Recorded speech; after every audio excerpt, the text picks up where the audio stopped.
Assalamualaikum warahmatullahi wabarakatuh. Perkenalkan, nama saya Duka Rimah. Di sini saya akan menceritakan tentang buku Black Swan di bagian bab 6 dan bab 7, yang dimana kekeliruan naratif menggambarkan ketidakmampuan kita untuk mengamati serangkaian fakta. Nah, tanpa mengarang cerita tentang bagaimana sebuah fakta itu saling berkaitan. Nah, kita melakukannya karena cerita membantu kita memahami lebih baik dan mengingatnya. Nah, berteori tentang suatu peristiwa adalah hal yang wajar dilakukan manusia, namun yang tidak wajar adalah yang tidak berteori. Nah, ketika Anda menghambat atau meningkatkan bagian-bagian otak yang berbeda, orang cenderung berteori lebih banyak atau lebih sedikit. Artinya ada penyebab biologis di balik mengapa kita berteori tersebut gitu. Dan kami meninggalkan Black Swan karena kebutuhan untuk menyederhanakan. Berbeda dengan yang sering dipikirkan, ingatan itu ialah statis. Tidaklah statis, tapi ia dinamis dan berubah setiap kali kita mengingatnya kembali. Jangan untuk melawan kecenderungan ini, terimalah alih-alih berusaha membuat peristiwa itu kecil kemungkinan terjadi, buatlah agar peristiwa itu pasti terjadi.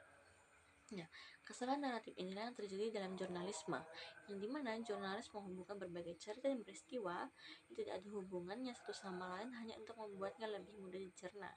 Dengan melakukan hal ini, mereka membuat dunia lebih rumit dari yang sebenarnya.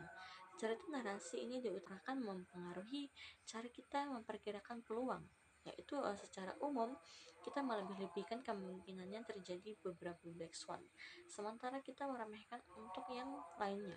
Mengapa? Karena ada jenis angsa hitam yang dinarasikan Anda dengar dalam narasi utama.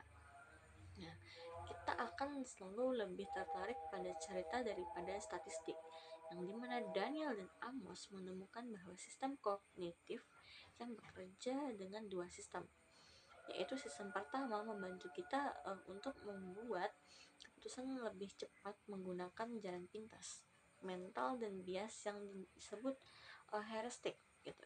Yang kedua itu pemikiran yang sebenarnya yang menyakitkan untuk dilakukan. Nah, sebagian besar kesalahan kita berasal dari pengguna sistem satu karena kita seringkali menyadari bahwa kita sedang menggunakannya. Karena sistem tersebut bekerja dengan emosi. Gitu. Nah, sulit untuk bekerja di ekstremisme. Mengapa? Karena kesuksesan apapun yang akan menjadi black swan atau angsa hitam.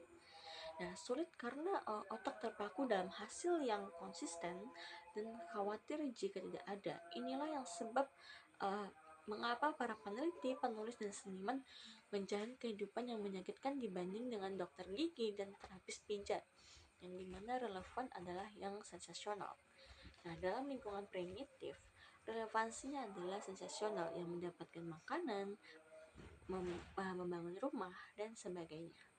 Mereka yang berani mengambil resiko tersebut bekerja di ekstremisme bahkan tidak menghasilkan banyak uang. Pemodal Ventura menghasilkan lebih banyak daripada wirausahawan. Nah, dan penerbit menghasilkan lebih banyak daripada penulis. Sayangnya, kehidupan modern, terutama di ekstremistan, tidak benar-benar memberikan hal itu gitu. Nah, demikian pula lebih baik mengeluarkan semua perasaan negatif sekaligus daripada setiap hari namun sedikit-sedikit.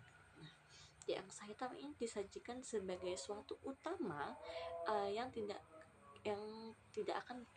pernah kita duga atau terjadi.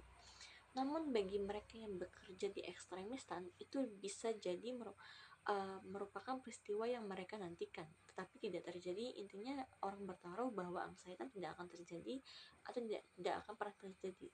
Jika menekuni pekerjaan semacam ini, carilah orang yang berada di posisi yang sama dengan Anda hingga tidak terlalu merasa kesulitan.